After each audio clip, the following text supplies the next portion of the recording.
దేవుని బిడ్డలారా, ఈనాటి వాక్య ధ్యానాంశానికి మిమ్మల్ని అందరినీ ప్రేమతో ఆహ్వానిస్తూ ఉన్నాను. మొట్టమొదటిగా ఈ దినము తల్లి శ్రీసభ మంగళవార్త మహోత్సవాన్ని జరుపుకుంటూ ఉంది. మంగళవార్త మహోత్సవము శ్రమల కాలంలో వచ్చింది ఏంటి అని మనం అనుకోవచ్చు.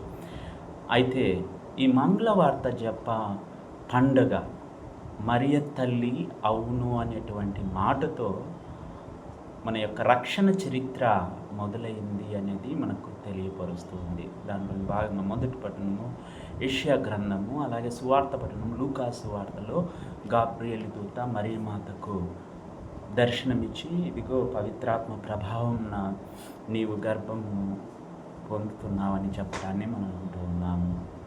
ఈ యొక్క 2 పట్టణాలను మనం గమనించినప్పుడు ఆహాజు రాజు యెషయా గ్రంథంలో ఇరకాటంలో పడతాడు. ఎందుకంటే అక్కడ ఉన్నటువంటి ఇజ్రాయేలు, ఆరాము, డమస్కోకు సంబంధించినటువంటి ఆరాము, ఇజ్రాయేలు ఇరువురు కూడా అసేరియన్స్తో అలయన్స్ పెట్టుకుంటారు.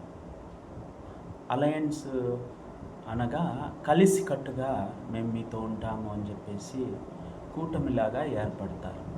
అలా ఏర్పడినప్పుడు జూడా ఏం చేయాలో అర్థం కానప్పుడు యెషయా గ్రంథము ఆహాజుకు, ఇదిగో నువ్వు ఒకటి అడుగు, దేవుడు నీకు గుర్తిస్తాడనేటువంటి సందర్భం నుంచి ఇమ్మాన్యుయేల్ అనేటువంటి దేవుడు మీతో ఉంటాడు, ఒక కన్య గర్భం ధరిస్తూ ఉంది, ఆమె రక్షకుని కంటుంది, రక్షకుడు వచ్చిన తర్వాత మీకు చక్కటి రోజులు వస్తాయనేటువంటి వర్తమానాన్ని మనం వింటున్నాం. అయితే ప్రియ దేవుని బిడ్డలారా, మరియ తల్లి యేసు ప్రభుని తన గర్భంలో మూసుకొని మంచి సువార్తను ప్రకటించి మొదటి మిషనరీగా, సువార్థికురాలుగా, శిష్యరికాన్ని పొందడంలో మొట్టమొదటిగా ఆమె కల్వరి వరకు నడిచిందనేది మనం మర్చిపోకూడదు. ఈ యొక్క పండుగ రోజున మరియ తల్లి ఎలాగైతే అవును అనేటువంటి మాటనిచ్చి మాట ప్రకారమే తన జీవితాన్ని కట్టుకున్నదో, దేవునికి విశ్వాసంగా మనం కూడా మన జీవితాన్ని కట్టుకోవాలని